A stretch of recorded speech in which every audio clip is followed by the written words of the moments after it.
7 men walked out of a Siberian labor camp into 40 below zero. Most of the world never knew they existed. What happened next took more than a year, covered thousands of miles, and crossed the Gobi Desert on foot. Only 3 of them made it. And the one who survived to tell the story spent decades wondering whether survival itself was worth the price he paid to keep it. Slavomir Rawicz was 25 years old the first time he understood what his life was worth to the state that had claimed it. It was 1939, and the world was fracturing along fault lines that most people in Warsaw were still pretending not to see. He was a Polish cavalry lieutenant, young, capable, shaped by a culture that prized honor in ways that made compromise feel like a kind of death. He had a mother who kept a particular photograph of him in her kitchen. He had the beginning of a life that looked, from the inside, like it still had most of its distance left to run. Then the Soviet secret police came for him in the night. The charge was espionage. The evidence was whatever they decided it needed to be. He was taken to Moscow's Lubyanka Prison, where the interrogators worked in shifts, so that the thing being broken, the man in the chair, was always more exhausted than the men doing the breaking. They wanted a confession. They got one eventually, the way they always got one. Not because Rawicz had done anything, but because the human body has a threshold, and the NKVD had learned, with considerable precision, exactly where it was. He signed whatever they put in front of him. He was sentenced to 25 years of hard labor. He was put on a train heading east into a country so large it swallowed distance like a fact of nature. The journey to the labor camp took weeks. The prisoners were packed into freight cars without adequate food, without heat that amounted to anything against the Siberian winter pressing in through the walls. Men died in transit, and their bodies rode the rest of the way alongside the living. By the time the train stopped, and the guards opened the doors into the frozen white nothing of the Soviet interior, Rawicz had already begun the process of recalibrating his understanding of what a human being could endure. It was not an encouraging education. Camp 303 sat north of the Arctic Circle, a collection of wooden barracks and fences and watchtowers that the taiga surrounded on every side like a country with no intention of letting anyone leave. The prisoners, Polish officers, academics, priests, anyone the Soviets had decided constituted a threat, worked in the forests felling timber from before dawn until after dark. The cold was not weather. It was a presence. It had weight and intention. Men lost fingers, then hands, then the will to protect the remaining parts of themselves.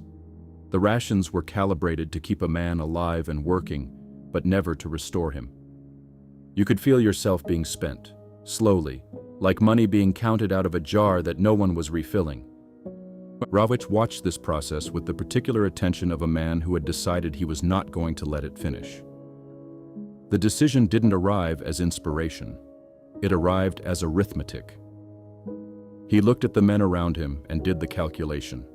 At this rate, in this cold, on this food, a man lasted perhaps 2 or 3 years before the camp had extracted everything useful from him. He was 25. He had no interest in the math. So he began, quietly, and with the patience of someone who understood that speed was the enemy of survival, to plan. The camp commandant's wife, a woman named Ushakov, noticed Rawicz in the way that powerful people sometimes notice those beneath them. With a curiosity that carried within it the particular danger of whim, she had him assigned to tasks in and around the headquarters. She gave him small advantages. The other prisoners watched this with the complex attention of men who are surviving and know that every advantage another man holds is one they do not. Rawicz accepted the arrangement without illusion about what it was. He also, in the spaces it created, continued to plan. He was not the only one. There were others, men who had reached the same arithmetic independently, men whose reasons for refusing to finish out their sentences in that frozen nowhere were different in their particulars, but identical in their weight. A Pole named Kolomenos, a man called Zaro, who laughed at things that weren't funny, because laughing at them was the only power he had left. An American named Smith, who said little about how he had come to be in a Soviet labor camp and whose silence on the subject was so total that no one pushed. A Latvian, a Yugoslav, a Polish accountant named Marcinkovas, who had soft hands and hard nerves. 7 men. One plan. An escape from one of the most remote penal colonies on Earth in winter, heading south through terrain that did not appear on any map any of them had ever seen, toward a freedom that existed mostly as a direction. The night they left, in early spring of 1941, the temperature was somewhere around 40 degrees below zero. They went through the wire in the dark. They moved into the forest. The camp disappeared behind them in the black. And then there was only the sound of their own breathing and the snow and the unimaginable scale of what they had just committed themselves to. If you're enjoying this story, subscribe for more real-life inspiring stories and check out Slavomir Rawicz's full journey in the description. The first days were about distance. Put miles between yourself and what you had come from. Don't stop. Don't let the body understand what is being asked of it before it is too far in to refuse. They moved south through Siberia's taiga, birch and pine in every direction, snow that had been accumulating since October, cold that made the simple act of breathing feel like inhaling ground glass. They had a small amount of food from the camp, an axe, a knife, and the kind of determination that is indistinguishable from the outside, from desperation. Lake Baikal came first. It was frozen solid, had been frozen for months, and they walked across it, which was both the most practical route and one of the most terrifying things any of them had ever done. The ice groaned under them in the night. Sounds came from beneath it that had no obvious explanation. They kept moving. On the far side, Siberia continued. They moved through the spring thaw, which turned the taiga into a different kind of obstacle. Mud that swallowed boots, rivers swollen beyond their banks, insects that descended on any exposed skin with the focused intensity of something that had been waiting all winter for this exact opportunity. They ate what they could find, bark, berries, whatever the forest offered, and the forest offered very little. A man's body, running on almost nothing across terrain like this, begins to consume itself in an orderly sequence. Fat first, then muscle. Rawicz could feel the sequence happening. They crossed Mongolia. They crossed the Gobi Desert. The Gobi is not a metaphor. It is a place where the temperature variation between day and night exceeds 60 degrees Fahrenheit, where water sources are separated by distances that can kill a man who doesn't know exactly where they are, where the sun is not weather but something closer to an adversary. They had almost no water. They walked by night and sheltered by day under whatever meager shade they could construct from their own bodies and clothing. One of the men, the Latvian, died in the desert. The others dug as much of a grave as the ground allowed and kept walking. Kristina, a young Polish girl they had encountered and taken with them weeks earlier, a refugee moving through the same impossible landscape in the opposite direction of where they'd found her, died there too. She had been with them for some stretch of the journey, had become part of the group's internal architecture in the way that anyone does when you've watched them survive things alongside you. Her death didn't announce itself. One morning she simply couldn't stand. By afternoon she was gone. Rawicz sat with this for a long time, not then, because there was no time then, but later, in all the years that came after, the fact of her would return to him at unexpected moments, the way certain losses do. They found water. They kept moving. The Himalayas appeared to the south, which would have been a beautiful sight under any other circumstances. Under these circumstances, it meant another obstacle. The highest mountain range on Earth, standing between them and Tibet, between Tibet and India, between India and the concept of safety that had been sustaining them for months as a kind of promissory note they were still trying to collect on. They crossed the Himalayas in summer, which was the only reason they survived the crossing. Even in summer, the altitude thinned the air to something that felt barely worth breathing. They went over passes at heights that made exertion feel like trying to move through water. Rawicz's feet, by this point, were in a condition that does not bear precise description.